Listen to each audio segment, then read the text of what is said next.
حضور نبی کریم صلی اللہ علیہ وسلم سیدہ خدیجہ کا سامان تجارت لے کر گئے اور شام میں جا کر آپ صلی اللہ علیہ وسلم نے سامان بیچا۔ مال میں بہت زیادہ برکت ہوئی، اتنا منافع ہوا کہ اتنا منافع اس سے پہلے کبھی بھی ہر خدیجہ کو کسی کے ذریعے نہیں ہوا جتنا کہ محمد عربی صلی اللہ علیہ وسلم نے تجارت کی اور منافع آیا۔ آپ صلی اللہ علیہ وسلم تجارتی سفر سے جب واپس آئے، حضرت خدیجہ رضی اللہ تعالی عنہا کو شدت سے انتظار تھا۔ حضرت خدیجہ رضی اللہ تعالی عنہا کے گھر کے اوپر ایک چوبارہ تھا۔ صبح چڑھ جاتی اور شام کی طرف سے آنے والے راستے پر نظر رکھتی اور دیکھتی رہتی کہ قافلہ آ رہا ہے، کون کون آ رہا ہے، اور اپنے قافلے کو بھی دیکھتی کہ میرا قافلہ کہاں تک پہنچے ہے۔ تو ایک دن دیکھا کہ میسرہ حضور علیہ الصلوۃ والسلام آ رہے ہیں، اور دیکھا کہ آپ علیہ الصلوۃ والسلام دھوپ میں آ رہے ہیں لیکن بادلوں نے آپ پر سایہ کیا ہوا ہے، یوں لگتا ہے جیسے اللہ کے فرشتوں نے سایہ کیا ہوا ہو۔ یہ سارا ماجرا دیکھ کر سیدہ خدیجہ رضی اللہ تعالی عنہا آپ صلی اللہ علیہ وسلم سے بہت زیادہ متاثر ہوئیں۔ واپس آئے اور میسرہ سے حال و احوال پوچھا، تفصیل پوچھی، تجارتی حال و احوال پوچھے، سفر کے حالات پوچھے، حضور علیہ الصلوۃ والسلام کی برکات اور آپ صلی اللہ علیہ وسلم کے سفر کی روادات پوچھی۔ تو میسرہ نے بتلایا کہ آپ صلی اللہ علیہ وسلم کے لیے درخت جھک جاتے تھے۔ میسرہ نے بتلایا کہ آپ صلی اللہ علیہ وسلم کو پتھر سلام کرتے تھے۔ میسرہ نے بتایا کہ درختوں کی ٹہنیاں آپ صلی اللہ علیہ وسلم کو جھک جھک کر سلام کیا کرتی تھیں۔ اس سفر کے دوران بادل آپ صلی اللہ علیہ وسلم کے ساتھ چلتا تھا۔ میسرہ نے یہ بھی بتلایا کہ نستورہ راہب نے ملاقات کے دوران کیا کہا، اور اس کا یہ قول کہ ہوا خاتم الانبیاء، کہ یہ آخری نبی ہے، یہ بھی سیدہ خدیجہ رضی اللہ تعالی عنہا کے سامنے رکھا۔ اور سفر اور تجارت میں یوں برکت ہوئی اور اتنا زیادہ منافع ہوا، تو حضرت خدیجہ رضی اللہ تعالی عنہا ان تمام باتوں کو سن کر بہت خوش بھی ہوئیں اور آپ صلی اللہ علیہ وسلم سے متاثر بھی ہوئیں۔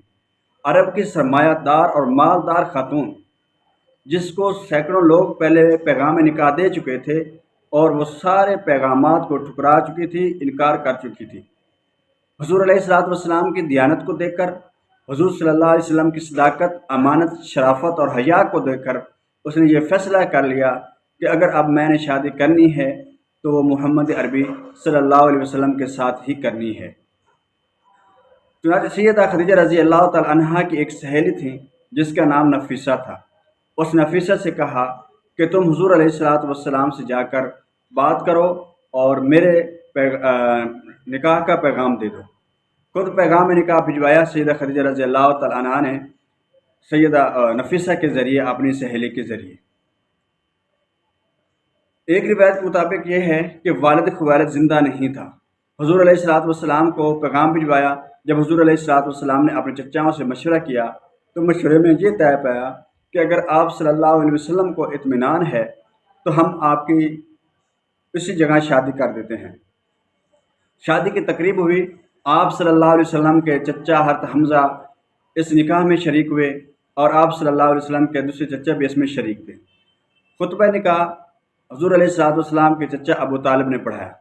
ابو طالب نے آپ صلی اللہ علیہ وسلم کا نکاح پڑھایا، تو جو خطبہ دیا وہ خطبہ یہ تھا، جس کا اردو میں کچھ مفہوم بیان کر رہا ہوں۔ خطبہ نکاح میں جناب ابو طالب نے کہا کہ اے مکہ کے لوگوں، میرا یہ بھتیجا دیانت، امانت، حلم و حوصلے میں، صداقت و شرافت میں اور کردار میں سب سے اعلیٰ مقام پر ہے۔ اگر تم اس کا مقابلہ کرو اور وزن کرو تو مکہ والوں کے ساتھ اگر اس کا موازنہ کیا جائے تو سارے مکہ والے آپ صلی اللہ علیہ وسلم کی دیانت، امانت، حلم و حوصلے، صداقت و شرافت اور کردار میں آپ کا مقابلہ نہیں کر سکتے۔ سارے عرب والے پیچھے رہ جائیں گے، اور میرا بھتیجا صداقت، شرافت، امانت اور حیا میں پورے عرب سے سب سے آگے نکل جائے گا۔ اگر تم اس کا موازنہ کرو مال میں، تو اگرچہ مال میں یہ پیچھے ہے لیکن یہ دیانت میں آگے آپ کو نظر آئے گا۔ مال میں دیکھ گئے تو مال میں پیچھے ہے، شرافت میں یہ سب سے آپ کو آگے نظر آئے گا۔ مال میں اگرچہ پیچھے ہے لیکن صداقت میں آپ کو سب سے آگے نظر آئے گا۔ مال میں اگر دیکھو گے تو مال میں اگرچہ پیچھے ہے لیکن کردار اور کریکٹر میں پاک دامی اور حیا میں سب سے آگے آپ کو نظر آئے گا۔ اور یہ بھی فرمایا کہ مال تو ڈھل جائے گا، آج ہے یہ مال کل نہیں رہے گا، مال تو سائے کی طرح ہے، یہ کبھی ادھر ہوتا ہے کبھی ادھر ہوتا ہے۔